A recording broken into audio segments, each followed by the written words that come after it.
Thank you for staying with us. You're still watching Channels Beam on Channels Television, broadcasting live from Lagos. Now, to be a part of the program from wherever you are in the world, tweet at us using the hashtags ChannelsBeam and coronavirus. You can also send your tweets to Channels TV, at ChannelsBeam, as well as at Victor_MBIDI. But let's quickly now move to our Abuja studios, where we are joined by Wale Bakre. He is a creative writer who has worked in the media department of the Nigerian Senate since 2011 and currently serves as the special assistant on electronic and broadcast media to the Senate president. Wale, it's a pleasure to have you on the program today. Thank you, Victor. You're welcome. Good evening. Of course, good afternoon again. The fake news, I mean, pretty much has been a recurring decimal since the influx of social media apps into Nigeria. And for some reason, it's beginning to rear its head, in this period where we're fighting a pandemic globally. But how do you think we can counter narratives that are not what actually is as we fight this pandemic?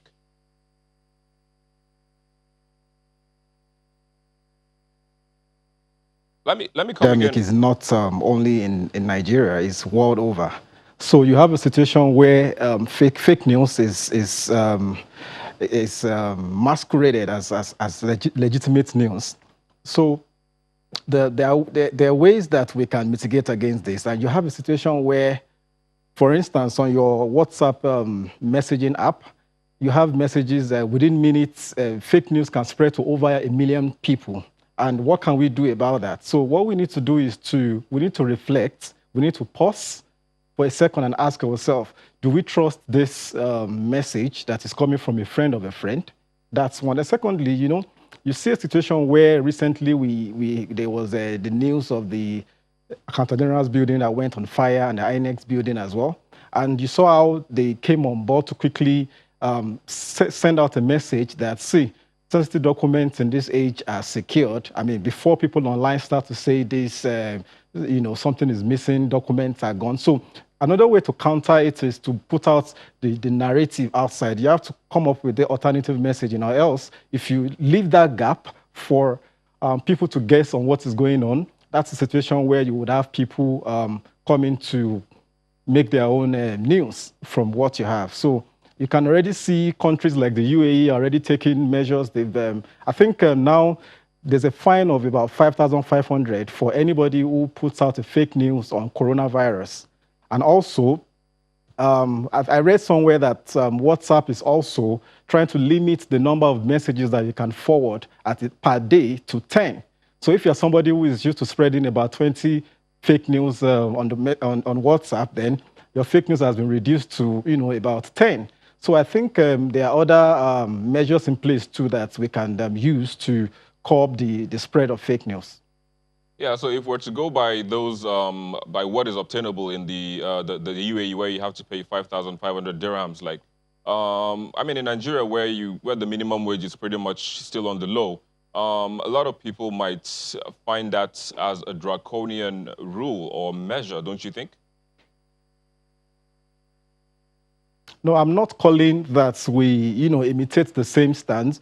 What I'm saying here is that there are other ways that we can use to stop the spread of fake news. And one of those ways, like I said, is to not leave the gap. The gap you leave between sending the original news is when the fake news peddler comes into sending their narratives. And because once there's a long, prolonged silence, people come in to start to, give their own meaning to events and all that. So I feel a good way we can spread fake news is to always read the information.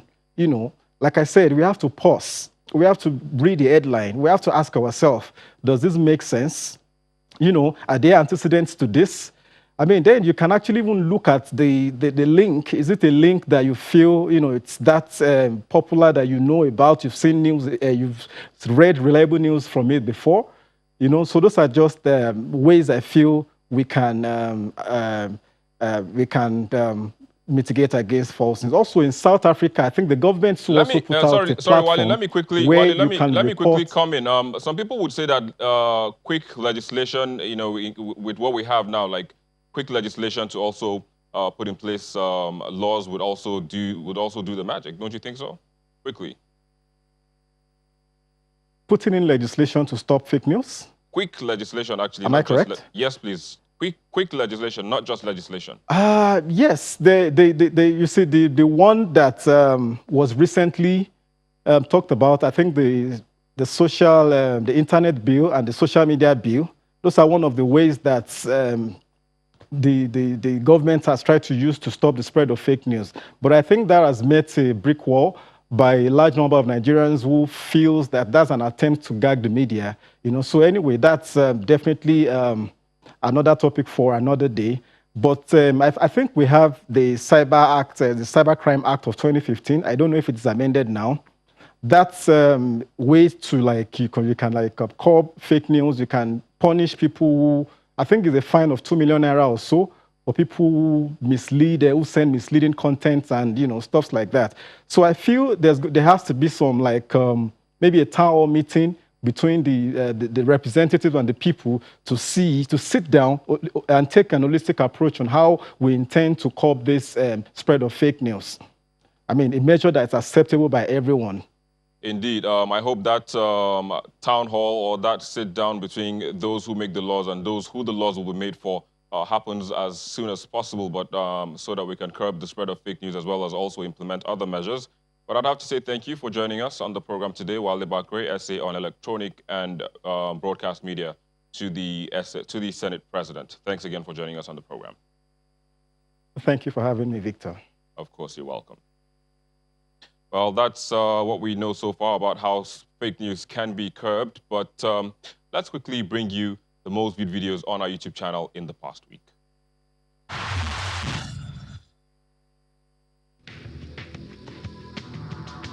The briefings and the reports. The presidential broadcast extending the lockdown kicks off this week's most viewed videos in the past week.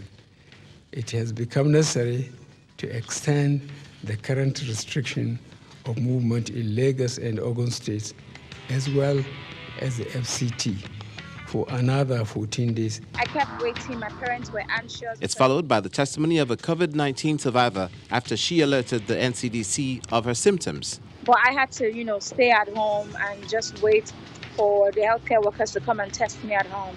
So it was a bit tough, and even my friend had to go on Twitter at some point, to try to get their attention to test me. Third Spot sees Speaker of the House of Representatives in a meeting with the Chinese ambassador over the treatment being meted out to Nigerians in the Asian country. A couple of days ago, Nigerians were worried.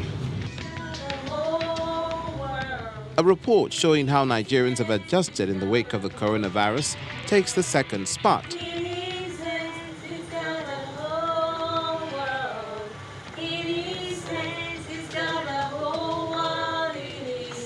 While the moments preparatory to the burial of the late Chief of Staff to the President, Muhammadu Buhari, at the Gudu Cemetery, Abuja, takes the #1 spot as the most viewed video in the past week.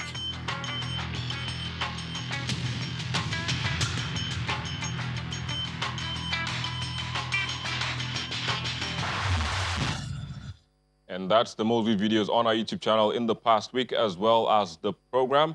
Thank you so very much for watching, and don't forget, keep washing your hands, keep maintaining social distance as we fight this pandemic. I'm Victor Matthias. Thanks again for watching.